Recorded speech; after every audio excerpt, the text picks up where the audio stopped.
जहाँ पर वाणी का पाठ होता है, भगत लोग प्रभु के नाम का चिंतन सुमन भजन करते हैं, वहाँ का वातावरण बड़ा शुद्ध और पवित्र होता है, बड़ा शांति वाला और संतोष देने वाला होता है। जब ऐसे स्थान पर हम जाते हैं तो वहाँ जाते ही हमें एक अलग प्रकार की खुशी का अनुभव होता है, मन में शांति आती है, उमंग पैदा होती है और बहुत अच्छा लगता है। तो मुक्तियों में भी सबसे पहले मुक्ति यही कही है कि एक जो पहली मुक्ति है वो सालोक मुक्ति है। अगर हम परमात्मा के लोक में चले जाएं तो पहली मुक्ति तो वो हमें प्राप्त हो जाती है। सालोक के बाद में सामीप्य है। अगर वहाँ जाके प्रभु के हम नज़दीक चले जाएं तो हम इसको ये कह सकते हैं कि गुरु के दरबार में पहुँच के और गुरु के और करीब से जब जाके दर्शन करते हैं तो उसको समीप मुक्ति कह सकते हैं, जिसके लिए हम कहते हैं कि पास में जाके हमें सत्संग सुनने का, दर्शन करने का जो अवसर प्राप्त हो, उससे हमें पूर्ण शांति और पूरा आनंद प्राप्त होता है, वो मिले। और तीसरी है सायुज, कि उनका ही ओत पोत में हमें इतना करीब चले जाएं कि जिससे वो अनुभूति हो कि जिसको पाके हमें खुशी का कोई अंत ना हो। तो इस प्रकार से चार मुक्ति जो बताई गई, सालोक, सामीप्य, सायुज और सारूप, जो चौथी प्रकार की है, उनके करीब जाके उनमें ऐसे घुल मिल जाएं कि हम उन्हीं का रूप हो जाएं। उनमें और हम में कोई अंतर ना रहे, जिसके लिए सूरत शब्द का योग जो हम बताते हैं उसका उद्देश्य भी यही है कि हमारी रूह उस परम सत्ता से अलग होके आई है। इसको अगर हम भक्ति करके, सुमन और ध्यान भजन करके गुरु जैसा बताते हैं वैसा करते जाएं तो ये बूंद भी उसी प्रकार से ये रूह अपने उस भंडार में जाके मिल जाएगी और उसी का रूप बन जाएगी। तो बात तो बड़ी ऊंची है कि हमें जो आनंद पास जाके, ये उन लोगों के लिए है कि जिनको लगन सच्ची है। वाणी भी जितनी गाई गई है, ये वाणी गाना भजन नहीं है, ये एक प्रकार का सुमन तो है। जब आदमी को बिरह उठती है, लगन लगती है, प्रेम पैदा होता है और उनकी याद में जब हमें कोई भी हमारे मुख से, हमारे हृदय से उनके प्रति शब्द निकलता है, हमारे इष्ट के प्रति, तो वो सच्ची भक्ति है। इसका मतलब उनकी याद दिलाते हैं हमें वो बार बार। संतों ने वाणी इसलिए नहीं रची कि वो वाणी रच के उन्होंने कुछ दिखाना चाहते थे या कुछ प्रकट करना चाहते थे। वाणी से ना कुछ प्रकट किया जा सकता है, ना दिखाया जा सकता है। ये तो सिर्फ एक अपने मन के जो भाव हैं वो प्रकट किए जा सकते हैं, लेकिन मन के भाव प्रकट करना भी कम नहीं है। सब प्रकार के शरीर तो हमारा है, इसी शरीर से दोनों प्रकार के कर्म किए जाते हैं, अच्छे भी किए जाते हैं, बुरे भी इसी से किए जाते हैं। इसी के शरीर में किए हुए एक कर्मों के कारण एक नरकों की ओर जाता है, एक स्वर्ग वैकुंठों की ओर जाता है। और जो मालिक की भक्ति करते हैं वो सीधे मुक्ति धाम को जाते हैं। शरीर तो ये है, शरीर माध्यम है, इसी से सारे काम किए जाते हैं, लेकिन कर्म का स्वरूप सही होना चाहिए। हमारा जो योग है, सूरत शब्द का योग, ये बहुत आसान, इसको छोटे से छोटा बच्चा भी कर सकता है। बूढ़ा हो उसके लिए कोई पाबंदी नहीं, जवान तो सब कोई काम कर सकता है, तीनों अवस्थाओं में, चाहे बचपन हो, चाहे जवानी हो, चाहे बुढ़ापा हो। लेकिन उसके लिए विरह और लगन सच्ची होनी चाहिए। सच्ची लगन से किसी उम्र में जाके लग जाए। कितने ऐसे संत फकीरों की बात आपको बता सकता हूं, इतिहास साक्षी है इस बात का, कि काफी उम्र बीत जाने के बाद और जब बुढ़ापे में प्रवेश किए कर गए, तब उनको याद आई कि जीवन व्यर्था जा रहा है। नेक कर्म चाहे कितने किए हों, परोपकार भलाई के कर्म चाहे कितने किए हों, लेकिन अगर हमने भक्ति नहीं कमाई तो हमारा जीवन व्यर्था चला गया, बेकार चला गया। और जब उन्होंने ये ख्याल किया और जो बची हुई भी जिंदगी थी वो भी उन्होंने चेत ली, तो भी वो बहुत कुछ करके चले गए। क्योंकि जब सच्ची लगन लग जाती है तो आदमी थोड़े समय में ही ज़्यादा काम कर जाता है। और अगर लगन और विरह सच्ची नहीं होती तो पूरी जिंदगी चाहे हम कितने भी इधर उधर भागते रहते हैं, दुनियादारी में हमारी इंद्रियों के माध्यम से बिखराव होता रहता है और मन की एकाग्रता नहीं होती। हमारे इष्ट के प्रति ना हमारा प्रेम होता है, ना प्रीति होती है और ना उन पर प्रतीत आती है। जब तक तुम्हारे गुरु के ऊपर प्रतीत नहीं है, जब तक गुरु को तुम इंसान मानस समझते हो, तब तक समझो कि भक्ति कच्ची है। स्वामी जी महाराज कहते हैं, कबीर साहब कहते हैं कि गुरु को मानस जानते और चरना मत को पान, से नर नर की जाएंगे जन्म जन्म हो स्वान। गुरु को मानस नहीं, आगे एक वाणी में कहा कि गुरु को तुम मानस मत जानो, वो है सत्य पुरुष की जान।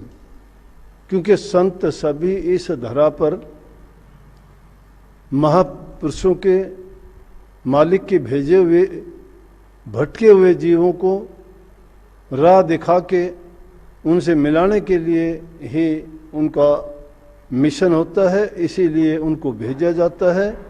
इसलिए जो लोग उनको मानस रूप में गिनते हैं, समझते हैं, वो धोखा खाते हैं। और जो उनको समझता है कि ये सही रूप में वही मालिक हैं और हमारा कार्य इन्हीं से होना है, तो निश्चित रूप से हमारा कार्य भी उन्हीं से होना है। लेकिन गलती क्या कर जाते हैं कि हमारी वो आंखें, हमारी वो समझ नहीं है, क्योंकि हम इस दुनियादारी के कामों को देखते देखते इतने भटके हुए हैं कि उन झूठी चीज़ों को देखते देखते हम उनको ही सत्य मानते हैं। जो सत्य है फिर उसका हमें इतबार नहीं आता। और जब तक गुरु पर प्रतीति नहीं आती तो प्रीति नहीं जुड़ती, और प्रीति के बिना प्रेम नहीं होता। प्रेम हमेशा रूह से हुआ करता है। आप कह सकते हो कि संतान से, माँ बाप से, दुनियादारी से, पत्नी से, रिश्ते नातेदारों से, तो फिर उनसे जो प्रेम है वो प्रेम नहीं है, वो प्रेम नहीं, वो मोह है। मोह हमेशा फंसाने वाला होता है, प्रेम हमेशा पवित्र होता है। प्रेम में मिलोनी नहीं है, प्रेम में सत्यता है, प्रेम में त्याग है, प्रेम में अपनापन है, प्रेम में बलिदान है। उस प्रेम के लिए बलिदान कर जाते हैं, सब चीज़ों को बल चढ़ा देते हैं अपने प्रेम के लिए। और जब सब प्रीति हमेशा सूरत से ही होती है, सूरत से। प्रेम तो मन से हो जाएगा, लेकिन प्रीति सूरत से होगी। सूरत की प्रीति शब्द से ही होती है। और प्रतीति है, बिना विश्वास की ये चीज़ें नहीं होती। तो इन चीज़ों को, तीनों को जो मुख्य करके लिया गया, वो इसीलिए कही गई कि अपने मन के अंदर सच्चा प्रेम जब पैदा करोगे और विरह जब मन में लगेगी। जिनको विरह लगी थी उनके हाल देखो, उन्होंने सब कुछ त्याग दिया और उन्होंने कुछ इस दुनिया को, दुनिया के पदार्थों को, ऐश आराम को, धन दौलत को, उन सुखों वैभव को कुछ समझा ही नहीं। उनको तो धूल के समान गिना उन्होंने जो आत्मिक शांति उनको अंदर में मिली, उसके बराबर उन्होंने कुछ भी दूसरी चीज़ों को उसके तुल्य माना ही नहीं, समझा ही नहीं, उनकी तरफ दृष्टि नहीं की। बड़े बड़े राजे महाराजाओं ने राजकाज को ठुकरा के और फकीरी जीवन अपनाया। फकीरी जीवन में जिसमें आदमी को पहनने के लिए कपड़ा नहीं, खाने के लिए उसको ये इंतजाम प्रबंध नहीं, रहने के लिए छांव धूप गर्मी से बचने के लिए, शरीर को ढांपने के लिए कोई आशियाना नहीं। आज क्या है कल की उनको परवाह नहीं, सिर्फ परवाह है तो एक ही है कि उस मालिक की याद में अपना सारा समय लगाते हैं और उसी की याद बनी रहती है। खोटी मंदी भली बुरी जो भी गुजरती है उसको बर्दाश्त करते हैं। एक बार एक महात्मा जा रहे थे, महात्मा ने देखा कि एक इंसान मरा पड़ा है और सूक्ष्म रूप में एक दूसरा उसको पीटने लग रहा। महात्मा ने देखा, जाके कहने लगा क्या करता है, क्या करता है, ये तो मरा हुआ है, मरे हुए को क्यों पीटता है? बोले ये और कोई नहीं है, मेरा ही शरीर है, मुझे पता है मरा हुआ है ये। कहने लगे फिर इसको पीटता क्यों है, पीटने से क्या मिलेगा? बोले मैंने इसमें वास किया, इतने दिन रहा इस शरीर में, और इसमें रहते हुए इसने कोई नेक कर्म नहीं किए इस शरीर में, इसने नेकी नहीं की, कर्म मैं भी भोगूंगा साथ में। सब उल्टे सीधे जितने बुराई के कर्म थे वो करता रहा। इसलिए इसको पीट पीट के ये कहता हूं कि तूने जिंदगी व्यर्था खो दी। तू इसमें रहते हुए इसमें अच्छे काम अगर करता तो उनका फल मुझे भी मिलता अच्छा, लेकिन तूने शरीर रहते हुए अच्छा काम नहीं किया। अब तू तो गया लेकिन सजा तो भुगतनी पड़ेगी मुझे भी। आगे गया तो एक दूसरा और उसी तरह से मुर्दा है और उसको वो एक आदमी बार बार नमन करता है, उसके कदमों को चूमता है। महात्मा देख के कहने लगे अरे भाई ये तो मुर्दा है, मुर्दे को देख के तू इससे क्या कोई आशीर्वाद लेना चाहता है, किस लिए इसको इतनी बंदगी करता है? बोले ये मेरा ही शरीर है और किसी का नहीं है, मैं सूक्ष्म रूप में हूं और ये मेरा स्थूल रूप था जिसके अंदर मैंने इतने दिन वास किया। मैं बड़ा एहसानमंद हूं इस शरीर का।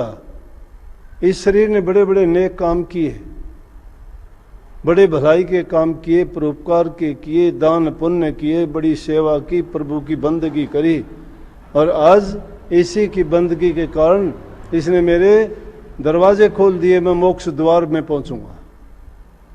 इसी शरीर के कारण, इस शरीर में रहते हुए ऐसे ऐसे जो काम इसने किए, इसलिए मैं बार बार बंदगी करता हूं कि धन्य है इस शरीर को जिसने मेरे ये रास्ते खोल दिए और मुझे इस जीवन और मरण के दुख से बचा लिया। नहीं तो कितने कष्ट तो इसे दुनिया में भोगने पड़ते। मैंने देखे हैं कि जिन लोगों ने मंदे काम किए उनको सजा मिली, यहाँ भी मिली और आगे के लिए भी उनको सजा तैयार खड़ी है कि नरकों में जाएंगे मंदे कर्म करने वालों के लिए। इसीलिए कहते हैं ना कि एक जंजीरों से बंधे जाते हैं और एक मुक्त होके हंसते खेलते जाते हैं। बोला कि मैं तो हंसता खेलता हुआ और सब चीज़ों से मुक्त होके जा रहा हूं, वो सब इसका कारण था। प्यारे भाइयों, सत्संगी माताओं बहनों, सब इस शरीर के कारण है। इस शरीर में रहते हुए इस शरीर से कुछ भी कर सकते हैं हम। यही हमें बुराई की ओर भी ले जाएगा, हमें अच्छाई की ओर भी ले जाएगा। नेकी के रास्ते पे चलोगे इसका परिणाम बहुत अच्छा मिलेगा। दुनिया में रहते हुए मान सम्मान पाओगे, इस लोक में तुम्हें बड़ा प्यार मिलेगा। जिसका अच्छा करोगे आपको अच्छी दुआएं मिलेंगी, बुरा करोगे तो आपको लोग नफरत की दृष्टि से देखेंगे, कोई आपसे बात करना नहीं चाहेंगे, आपके चेहरे तक को देखना पसंद नहीं करेंगे, नफरत से भर जाएगा।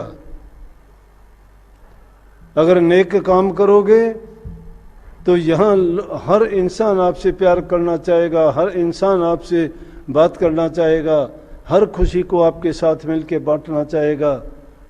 जब यहाँ इंसान दुखी है वो आगे भी दुख भोगेगा, और जो इंसान यहाँ सुखी है तो समझो कि उसने आगे के लिए भी, क्योंकि उसने जो कर्म किए हैं वो ही उसका कर्म का फल बनता है। परंतु इन सब में सबसे अच्छी चीज जो है, बुराई करने वाला कभी भक्ति के पास नहीं जा सकता, वो तो पीठ दे देता है परमात्मा को, अपने इष्ट को, गुरु को, धर्म को, और नेक नियति उसकी नहीं रहती। लेकिन जो अच्छे और शुभ कर्म करता है, दान पुण्य करता है, नेकी करता है, सेवा के काम करता है, प्रेम करता है, वो इंसान भक्ति की तरफ ही मुड़ेगा। जो उन कामों में लगता है वो उसका मन भक्ति की तरफ बढ़ता चला जाएगा। दान पुण्य करते हुए, दूसरों की भलाई करते हुए, सेवा करते हुए वो प्रभु की साधना भी करेगा, उसको याद भी करेगा। तो सिर्फ उसकी नेकी पल्ले नहीं होगी, बल्कि भक्ति रूपी संपत्ति धन को वही जोड़ लेगा।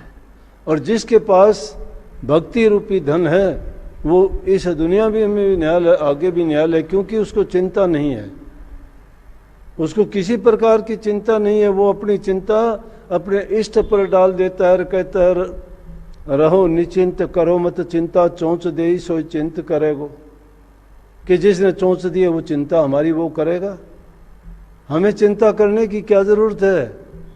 उस पर जब निर्भर हो गए, उस पर यकीन तुम्हारा पक्का हो गया, इसलिए एक निश्चित समय करके गुरु से जो दीक्षा ली है, नाम तुमने लिया है, उस नाम में पूरा अपना ध्यान लगा के, सब तरफ से ध्यान हटा के कुछ समय के लिए कुछ ऐसा समय निकाला करो कि जिसमें तुम्हें दुनियादारी की और जो हमारे दिमाग में कचरा भर रखा है हमने बिना मतलब की बातों का, दूसरे लोगों का, जिनसे हमें कोई लाभ नहीं, कोई लेना नहीं, कोई देना नहीं, और उन बातों से कोई लाभ भी नहीं है बल्कि वो हमारे दिमाग को खराब ही करती हैं, उनको बाहर निकाल के निश्चिंत होके एकदम हर तरफ से अपने मन को, विचारों को और ख्यालात को मोड़ के सिर्फ अपने प्रभु इष्ट में, मालिक में जोड़ो। अपने ध्यान को कंसंट्रेट करो, उसको एकाग्र करके दोनों आंखों के बीच में जो जगह ध्यान करने के लिए बताई, यार कुछ समय के लिए भी अगर वहाँ ठहर जाओगे और जब वो आनंद मिलना शुरू हो जाएगा, फिर समझो कि तुम्हारे लिए वो रास्ता खुल गया है। जो बंधन लगे हुए थे, घट के जो दरवाजे बंद थे वो खुल चुके हैं और आगे का रास्ता आपके लिए साफ है। उस पर जो जो आगे बढ़ते चले जाओगे, आपके मन की मलिनता, जन्म जन्मांतर के पाप और खोटे कर्म सब धुलते चले जाएंगे और आप पाक, साफ और पवित्र होकर मालिक से मिलने का रास्ता साफ हो जाएगा। परंतु उसके लिए जरूरी यह है कि उस रास्ते में बाधाएं बहुत आएंगी। बाधाएं क्यों आएंगी वो जरूरी हैं। अच्छी चीज कोई भी अगर प्राप्त करना चाहता है तो उसकी चारों तरफ से बड़ी पहरेदारी, चौकीदारी, रक्षा, सुरक्षा के बड़े इंतजाम किए होते हैं। वो इतना आसान नहीं है। पहले तो बाहर की दुनियादारी के लोग ही आपको उससे डिगाने का प्रयास करेंगे, फिर मन में बहुत दुश्मन है वो आपको भटकाने की कोशिश करेंगे, और सूक्ष्म रूप से अंदर में फिर काफ़ी चीज़ें ऐसी होंगी, या दुनियादारी की चीज़ें, किसी को धन मिलना शुरू हो जाएगा, किसी को मान बढ़ाई, इज्जत मिलनी शुरू हो जाएगी, किसी को किसी प्रकार से कुछ आपको मानना शुरू कर देंगे और आप भी सोचोगे कि मैं भी बहुत बड़ा हो गया। किसी से पैर पकड़वाओगे, किसी के सिर पर हाथ रखोगे, किसी को तुम बहुत अपने आप को मानने लग जाओगे, लेकिन ये नहीं सोचोगे कि तुम्हारा तो वापिस से तुमने अपने गिरावट के काम कर लिए। तुम पांव पकड़वाने के लायक हो कि नहीं, किस लिए पांव पकड़वाते हो? क्या है तुम्हारे पास कि किसी को आशीर्वाद देते हो? जब तुम खाली हो, खाली सरोवर पर जाने से प्यासे इंसान की प्यास मिटती है क्या? भूखे आदमी को जब तक कुछ नहीं मिलता तो उसका पेट भरता है क्या? अरे खुद तो दलदल में फंसे हुए हैं, दूसरों की तरफ हाथ बढ़ाते हैं तो वो डूब जाते हैं, तो वो चीज़ें उनको घेर लेती हैं। उनके पास दो पैसे नहीं और वो राजी बन जाते हैं, तो वो क्या करते हैं कि वो कर्जा ले लेके अपने सिर चढ़ा लेते हैं। फिर उनके सिर पर पाप का कहर टूट के पड़ता है तो उनको कहीं का भी नहीं छोड़ता। ना उनके पल्ले भक्ति होती है और न इस लोक में लोग उसका इज्जत सम्मान करते हैं, बल्कि कोई ना कोई ऐसा उसके दोष लग जाता है जिसके कारण उसको कोई देखना भी नहीं चाहता। ये भक्ति से भटके हुए की बात करता हूँ मैं। लेकिन जो सतगुरु की ओट ले लेता है वो अपने को दीन अधीन मानता है। जिसको भक्ति का रस प्राप्त हो गया वो उतना ही दीनता उसमें आती चली जाएगी, उतना ही वो अपने आप को नीचा समझने लगेगा। वो अपने गीत नहीं गाएगा, बड़ाई नहीं करेगा, मान नहीं करेगा, और ना उसमें, क्योंकि मैं की बू आ जाती है, वो खत्म है। और जो जो भक्ति रूपी धन जिसके पास आता है उसमें मैं नहीं होता, वो तू ही तू, तू ही तू, तू ही तू। मालिक की कहेगा, सतगुरु की कहेगा, अपने ऊपर तो लेता ही नहीं, कहता मैं तो कुछ हूं ही नहीं, और वास्तव में है भी नहीं। जो कुछ होता है गुरु की कृपा के बिना पत्ता भी नहीं हिलता। जो गुरु का बन जाता है, गुरु उसको संभाल लेता है। और जो अगर किसी के बढ़ते नहीं तो वो तुम्हारे कैसे बनेंगे? किसी को अपना बनाना चाहते हो तो उसके तुम बनो, पहले तुम उसके बनोगे तो ही तुम्हारा बनेगा न।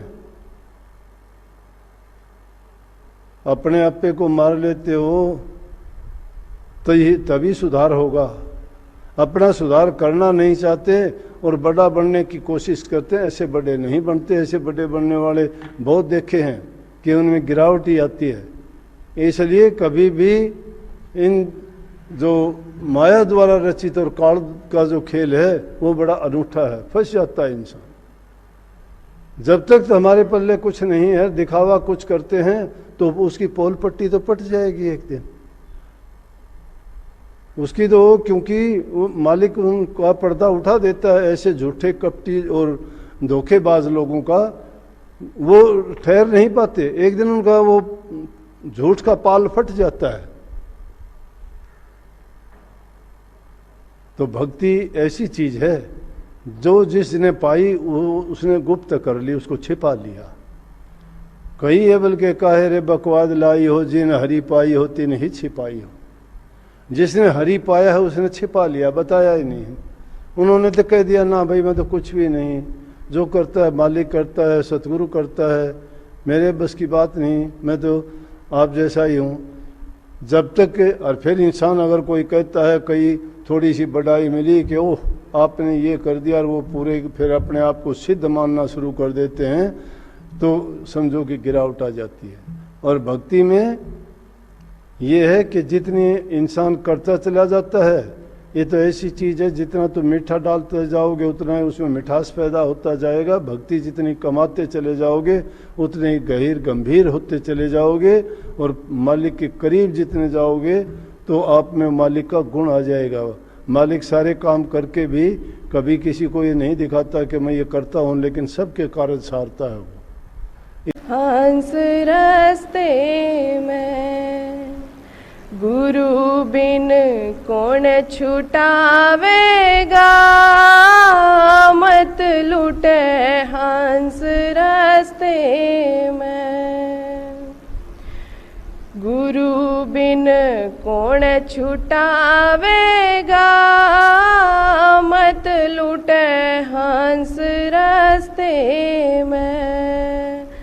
गुरु बिन कौन छुटावेगा, मत लूटे हंस रास्ते में।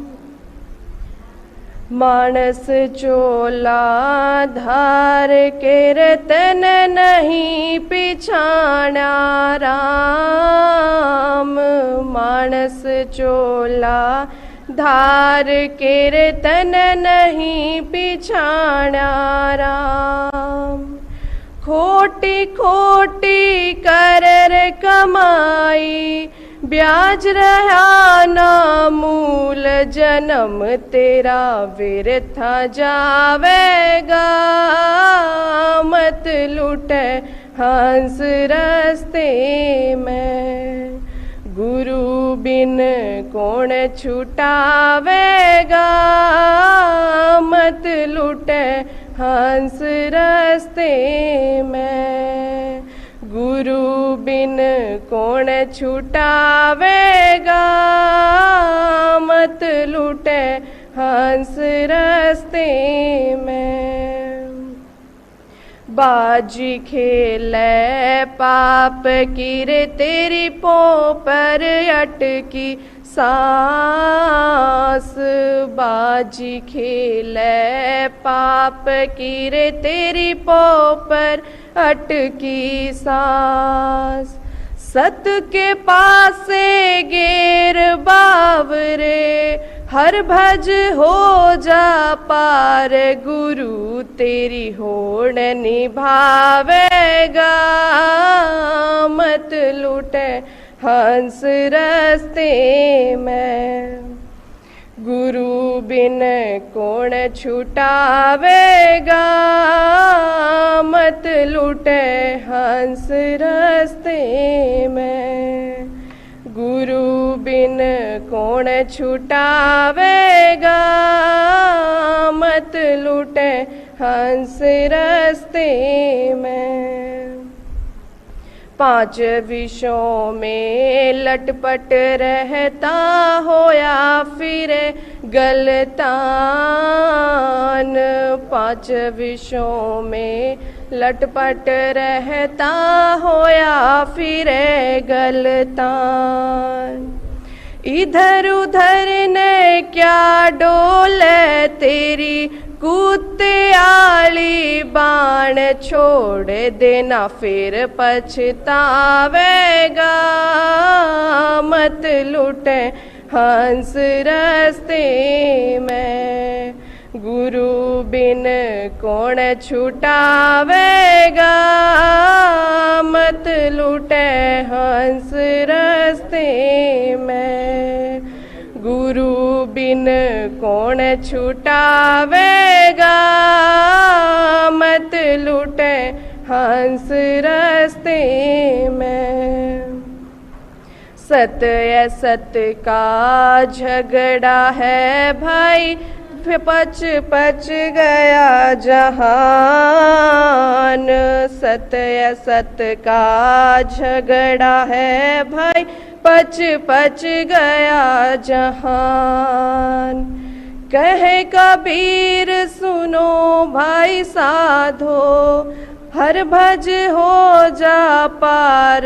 बोहड़ के फिर नहीं आवेगा। मत लूटे हंस रस्ते में, गुरु बिन कौन छुटावेगा। मत लूटे हंस रस्ते में, गुरु बिन कौन छुटावेगा। मत लूटे हंस रस्ते में। राधा सो सदा सबर बड़ा हथियार रखेगा। कोई सुर मारे साधो, सबर बड़ा हथियार रखेगा। कोई सुर जो तो न कर लगे राम का समता शास्त्र धार। जो तो न कर लगे राम का समता शास्त्र धार। एक ब्रह्म के वर्दी पैरो, हरदम सो कर गुजार रखेगा। कोई सुर मारे साधो, सबर बड़ा हथियार रखेगा। कोई सुर मारे साधो, अपने तन पे बहे कटारे रास्ता तेरे गुण सार। अपने तन पे बहे कटारे रास्ता तेरे गुण सार। सिर पर छतर कोप साहब का, मरने तक हक त्यार रखेगा। कोई सुर मारे साधो, सबर बड़ा हथियार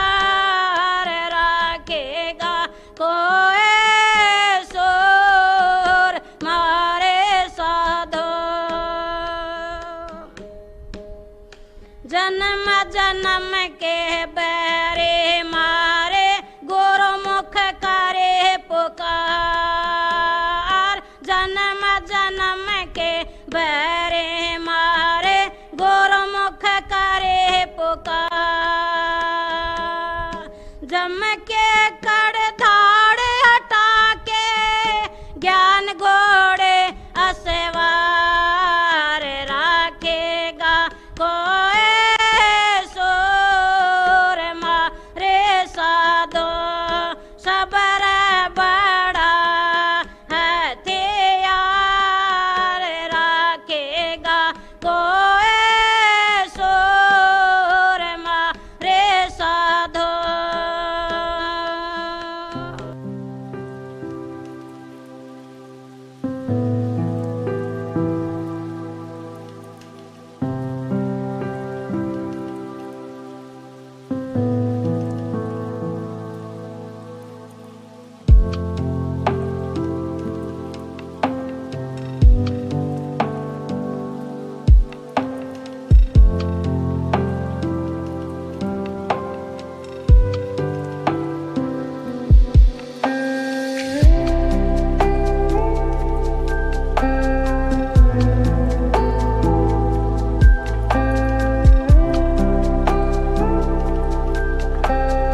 है।